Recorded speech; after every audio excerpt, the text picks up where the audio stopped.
Hôm nay là một trong những ngày làm việc cuối cùng. Và các em ơi, các em muốn đi về không? Dạ muốn. Các em sẽ không có được đi về. Tại vì chị sẽ dắt tụi em quay ngược thời gian trở về với tuổi thơ. Lòng nhung ngoài mưa lắm làm buồn lầy.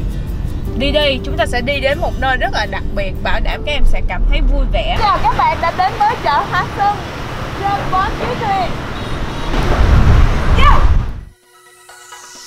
Gió bút phê nhàn hoa, chim én bay la đà, và em kỳ xa trong dáng hoa đã đến bên lòng ta, cùng sánh bước trên đường vui, tay ấm bên môi cười, tình yêu thân hoa trong đất trời, cho nắng xuân đang ngập lối. Rồi ngừng vô, ngừng vô.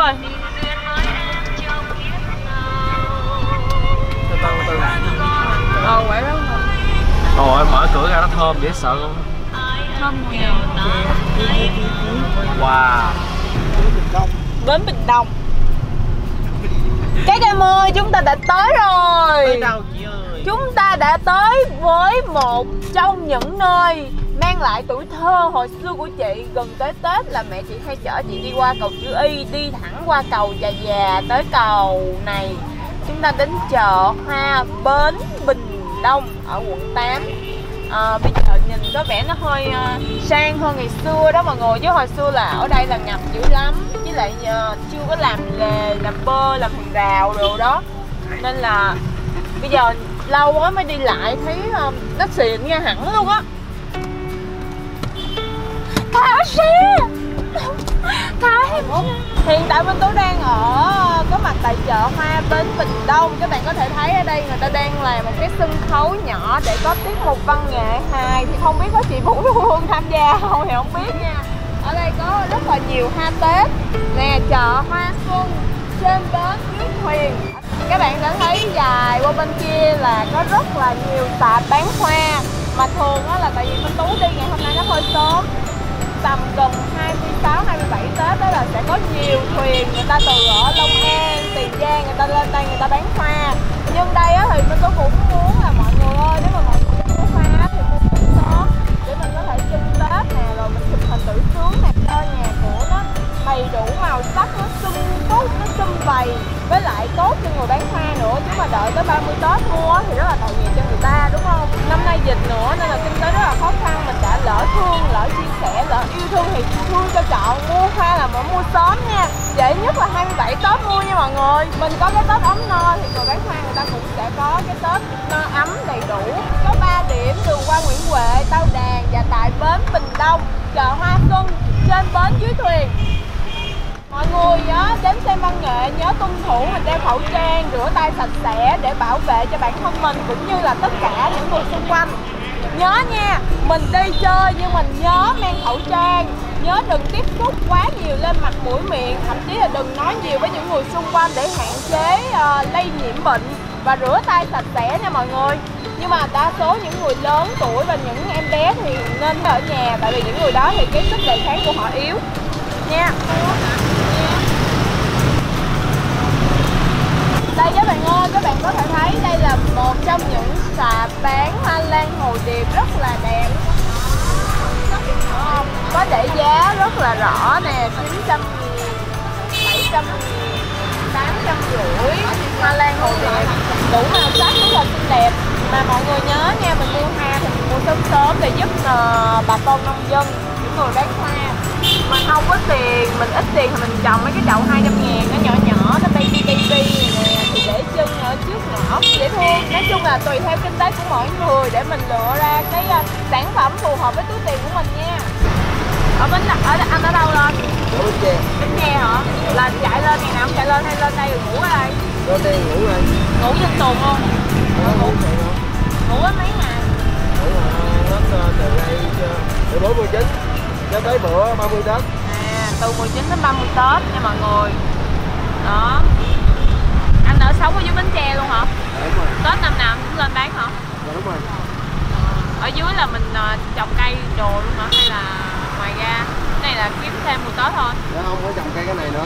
Mà ông chú em có làm dừa sữa dừa nữa. Dừa gì? Dừa sữa dừa, dừa bán cái to tấu rồi nè. Dừa, ông chú làm dừa bán trấu. không á hả anh? Dạ đúng rồi chị. Em có bán bông giấy nữa mà bán bên quận 4 á. Thường á là người ta mua hoa Tết là gần Tết người ta mới đi mua ha anh. Dạ đúng rồi, người ta chờ tới cái ngày mà sổ nữa mới mua. Là chờ ngày giảm giá hả? Dạ đúng rồi. Thấy chưa mọi người ơi, mà giảm là chắc cực lắm anh ha. Dạ đúng rồi, tại mấy năm trước mặn á, ở dưới em phải đi mua nước anh tưới nó chứ không có nước anh tưới đâu. Mọi người ơi, ở dưới miền Tây đó là có nước mặn, mà nước mặn là đâu có tưới cây được, nên là phải đi mua nước tưới để mà có hoa, có cây để cuối năm lên đây bán, cho nên là rất là vất vả. Nên mọi người có mua hoa thì mua sớm sớm giúp kiểu như là những người dân mà người ta bán nè, người ta đi từ Bến Tre lên đó, nên đừng có để cận ngày quá mới mua nha mọi người. Cây vậy là nhiêu anh? Dạ 300 chị. 300 ngàn một cây hả? Dạ đúng rồi. Rồi mình về mình làm sao để cho nó nở hoa đúng ngày? Dạ canh bông đó. Hả? Canh đó. Ví dụ bây giờ cái nào thấy nụ ít quá thì mình tưới nước vô. Giờ em phải nắng. Xịt hay là mình tưới thẳng vô đất? Xịt rồi tưới vô đất luôn. 300 ngàn một cây. Mà mua 2 cây là có bớt không? Đó. Đó, mua 2 cây là bớt cho mọi người. Tiệm mai của gì? Em giới thiệu tiệm mai gì? Của Chú Phúc ở Bến Tre. Tiệm mai Chú Phúc ở Bến Tre, đối diện số nhà 515 đường gì á? Đối Bến Bình Đông. Tiệm mai Chú Phúc nha, có cái xuồng rất là lớn chuyên bán mai thôi, đối diện số nhà 515 Bến Bình Đông. Đó, một cây mai như vậy mình để cái bàn Tết của mình 300 nghìn. Nếu mà mình mua 2 cây là anh giảm cho mình luôn. 2 cây thì không biết bao nhiêu. 2 cây chắc 500. Chắc vậy rồi đó. Chắc vậy rồi đó. Trước Tết tầm 26, 27 mình mua để mình trưng cho nhà mình nó đẹp, chứ còn 30 mua thì qua mùng 1 là hết rồi. Mình trưng trước Tết đúng không? Cái giai đoạn mà vui nhất là giai đoạn trước Tết, tầm 28, 29, 30 qua mùng 1 là thấy qua hết mùng 1 là thấy hết Tết rồi.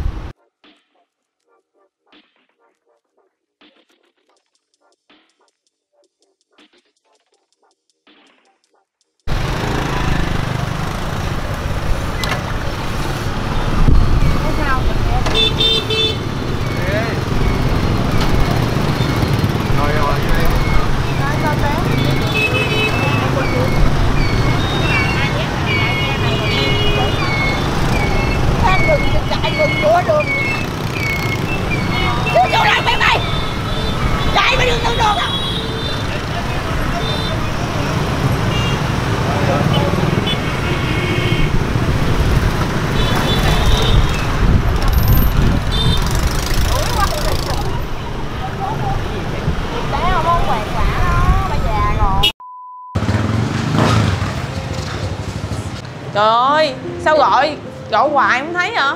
Thì dưới đây lo nấu cơm nấu nước rồi chứ. Đâu? Nói con về được rồi. Rồi mẹ đi đâu mà không? Hả? Mẹ đi đâu mà? Nãy là đi tập thể dục. À. Tập thể dục rồi về tắm rửa rồi nấu cơm. Nè, hôm bữa mẹ nói đây là ước mơ cái gì á? Thích nè. Tặng cho mẹ. Thích rồi, cái gì cho là thích rồi đó.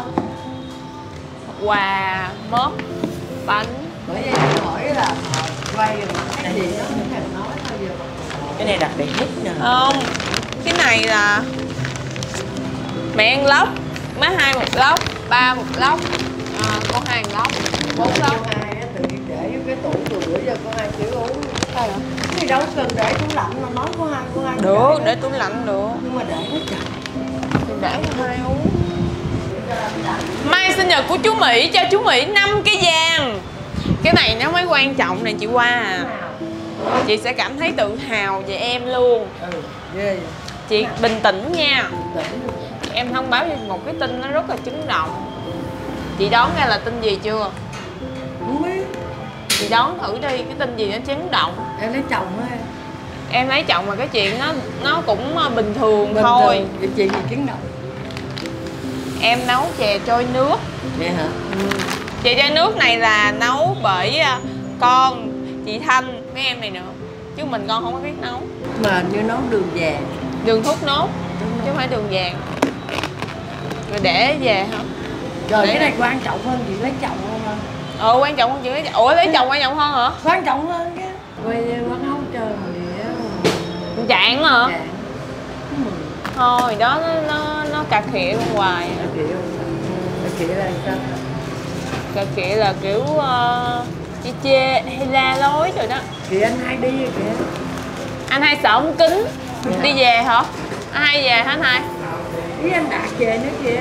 Đó, gia đình đồ tụ không? Anh hai, Minh Tú nấu chè lên nước. Tự nấu thiệt á. Tự nấu thiệt á. Ăn được đó, em ăn rồi. Mẹ thích của mông sữa đàm là mẹ thích rồi. Mông sữa đàm hả ai? Mr. Đàm. Mr. Đàm hả? Mr. Đàm. Cái này của Mr. Đàm, cái này của chị Hồng Hà. Con mix lại. Vậy sao để chung đây hết rồi? Tại vì con sẽ lấy lại 2 hộp con thích ăn. Lấy lại chưa? Sơm thấy thì lấy rồi, xong rồi mới bù vô cho nó đều nè. Cái này là hộp quà của Chân Đài tặng. Chân Đài, mày biết Chân Đài không? Chân Đài là ai? Chân Đài mà tóc tém gì? Tóc tém là bé dẹo. Hoa hậu á. Hoa hậu tặng. Với lại Yến. Của Đờ Hải Yến. Đờ Hải Yến. Cái này mua chứ không phải quảng cáo đâu, con mua đó. Đờ Hải Yến. Đờ Hải Yến rồi, mẹ uống hết rồi. Cái là Đờ Hải Yến. Cái này mua không phải quảng cáo, mua thiệt. Sinh nhật 70 tuổi thích gì? Thích gì tặng? Thích gì á, có con gái về chơi là vui rồi. Ôi cái gì nè. Ba không đâu cần gì đâu. Thích gì? Không thích gì hết á. Anh báo. Hả? Ai báo? Cái máy bán con có máy cũ. Đó rồi. Cái máy bữa đâu? Hả? Cái máy bữa đâu? Cái máy bữa thì nè. Uống thang đưa cho ba nè. Này nó chậm mà. Cái này nó chậm. Còn cái máy của con Đạt thì hư rồi, đưa cho ba là hư rồi. Vậy mình sẽ mua cái đời mới. Thôi. Thôi. Cái của con xài cũ đưa cho ba chỉ đọc truyện thôi chứ ba đâu có biết làm cái gì đâu. Ba chỉ đọc truyện thôi. Ok. Không mua gì nữa hết. Không mua gì hết. Mua vàng đeo không? Hả? Mua vàng đồ đeo. Vàng mai ba mua rồi. Mai mua rồi. Bây giờ mẹ còn tính rồi. Có không? Mai là sinh nhật ba. Biết rồi, con nhớ 3 tháng 2. Đi ăn ốc, đi vô quay đi ra cho thằng Dạng nó gặp con nó mừng. Nó mừng hay nó buồn? Nó mừng. Ok. Đi đây mẹ của nó cũng mừng nữa. Dạ, ok. Rồi đi. Ê, bánh mì của bà gì kìa? Bà Hổ. Cơm sườn anh. Nó lên một cái clip Mì chú cao. Nó lên một cái clip nó chấn động chợ nhỏ bây giờ. Sao vậy? Bây giờ ta đi tới đâu ta cũng được nổi tiếng. Nói tiếng gì vậy? Nổi tiếng trời. Chị qua lên sóng truyền hình luôn ha, lên sóng trực tiếp luôn. Mình không thể nào phụ cái người yêu mình được hết trơn. Đường chị cái đánh lộn đây bà con, xong rồi mấy cái thằng đó nó ngồi đây nè. Tại vì bố mày con gái, xong mấy thằng đó đứa ngồi đây đứa ngồi kia giống như hạt thông ngọt không mà ngồi coi đánh lộn. Xong mà chị hay chơi cái này nè, giờ chị chơi lại. Đó. Chơi này cái xong chị té hoài cái đầu gói chị có 2 cái thẹo à, chị chơi cái này nữa. Đi vô đây. Hồi xưa ông ngoại chị cắt tóc ở đây nè. Chỗ này nè. Chỗ đó là ông ngoại chị cắt tóc á. Nghe nói mày kiếm tao hả? Nghe nói mày kiếm tao hả? Hả Trạng? Bữa đi kiếm không ra. Mày kiếm tao chi? Kiếm giúp đỡ chứ kiếm chi. Đó quay được. Bà Năm đâu? Nay đi được luôn. Lâu quá rồi mới gặp. Giờ ngồi ở đâu? Không biết ngồi ở đâu. Thấy quay video mà quay video gì đâu tên là buổi sáng. Giờ mày ra dán ông chủ quá hả? Đúng luôn rồi đó. Rồi bả đâu? Bả giờ bả đâu có làm đâu, đứng lâu rồi. Ngủ à? Ủa sao bụng bự vậy? Có bầu hả? Đứng nè. Quá trời cái bụng luôn. Thôi Chết mày rồi. Con ăn gì con gì? Ở đây lâu rồi chị không có ăn, nhưng mà ngày xưa chị ăn ở đây. Hồi xưa bán có chị ăn từ lúc bán 1.500 một dĩa như luộc, mà bây giờ lên 30.000. Ở đây thì chị không biết lâu rồi gia vị nó sao, hồi ăn hồi xưa má nó bán, giờ nó bán đàn ông xào thì không biết nó ngon, nhưng mà thấy là rẻ. Ăn nhiều. Nghe hấp thái, 4 xào me, 1 tiêu xanh của em, ốc hương nướng, muối ớt, ốc hương rang muối ớt, cà ghẹ muối ớt, cà na, bơ. Ê, có ngựa không? Mình đang ở quán ốc Trạng tại chung cư Nhà Trái, hay còn gọi là chung cư Hàm Tử, gần chỗ nhà của con bé này, 192 Hàm Tử, chỗ của nó tương lai đó. Quán ốc này là rất là lâu rồi. Quân Bu cũng đã ăn ở đây rất là nhiều lần. Hồi lúc còn đi làm người mẫu mà thời mới chạy show nhỏ rồi đó. Em nghĩ thì hồi chị học lớp 3 là bà qua cho chị ăn hỏi sao cao á, tại xương chị cứng, tại ngày xưa chị có ăn nghêu á. Ngon lắm mẹ. Nhưng mà mẹ ta là hơi hướng thuần chay. Mỗi lần ta đi ăn ốc là mẹ ta sẽ nói là con ăn 3 cái quỷ đó, bệnh chết, virus vô người, mẹ không có lên não. Không, mà tại vì Tao nói hoài mày không nghe. Suốt ngày mày ăn hoài. Thì cái này thì tiền nào của đó. Ăn thì vị chứ nó rất là ngon. Xào theo kiểu người miền Nam á. Tiền nào của đó thì size nó hơi mini một xíu. Mọi người ăn mấy chỗ mà cỡ 100.000 gì á thì tất nhiên là không cạnh tranh lại rồi. cô qua nãy xăm cho Tú gái nhiều lắm mà tự nhiên cho cô xăm sợ là chi tình cảm. Đó mẹ đừng xăm nữa mà cô mình ăn thôi. Mình trở về quá khứ nha. Cái thời mà chị sinh em chị cũng nhắc nghĩa 40 rồi đó. Chị nghĩ thời đó chị còn sinh nổi nữa hả chị? Thời đó Còn trứng nó còn xăm. thôi chị gan quá à. Thời đó còn sinh gì nữa. Với cái 3 miếng.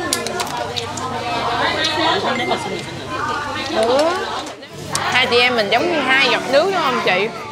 Đúng. Giống đi luôn, từ cánh tình cái nết gì cũng giống. Chỉ khác có một cái là con dám. Cái gì vậy? Khác cái gì vậy? Cái con dám đánh chai với lại ấy đâu, còn mẹ không dám. Không. Đánh chai bỏ chai là mẹ không dám, mẹ cưng chai lắm. Mẹ cưng trai sao? Cưng nó lắm. Thương lắm hả? Sợ nó bỏ mà đúng có bao giờ dám làm nó buồn nữa. Đây là hột vịt nướng tiêu xanh. Nội hấp dẫn quá bé ơi. Đây, hột vịt xà me. Ôi ơi, con thích ăn cái này lắm nè. Cái mẹ rồi nè, 1, 2, 3 ôm. Hồi nó đã chưa vừa. Cái này em vừa khô quẹt luôn. Vậy là có nước mắm rồi. Ngon. Không kịp Không nhiều đâu, ăn nhiều đâu. nói Tú gửi lên thăm mẹ. Nhớ bà Năm. Nhớ bà Năm mà dữ mà có món mỡ hàng chứ. Điện thoại của bách quật. Nhà này còn mua đồ Shopee không? Nhà này còn mua đồ Shopee không? Cái gì vậy? Nè, mẹ anh Đạt nói mẹ hay mua đồ trên mạng ship về đó là mua đâu?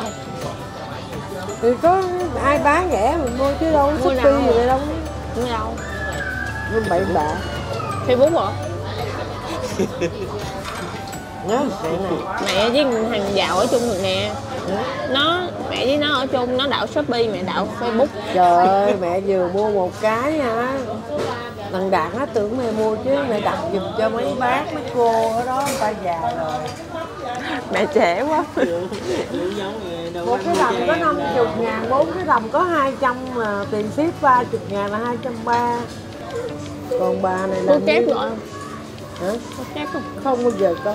Một người là đến chết cũng một người thôi, không cần cái Quá người chung hai. tình luôn chị Qua ơi. Cái nết này là em không có rồi đó. Thấy mẹ gia nhân không? Gia nhân. Thấy mẹ gia Này nhân. mẹ tự chụp á, tự chơi đi. Thấy mẹ gia nhân không? Đi chùa mà tự chụp.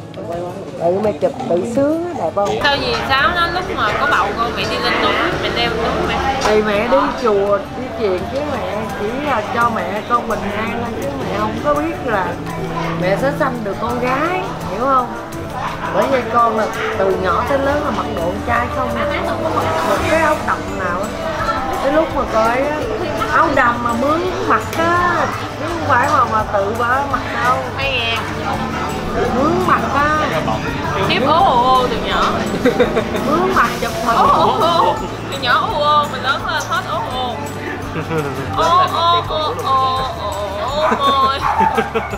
Tại vì nó đâu có chơi trò chơi nào của con gái đâu. Ô. Rồi cô qua chỉ cho nó từ cái thẹo luôn đó.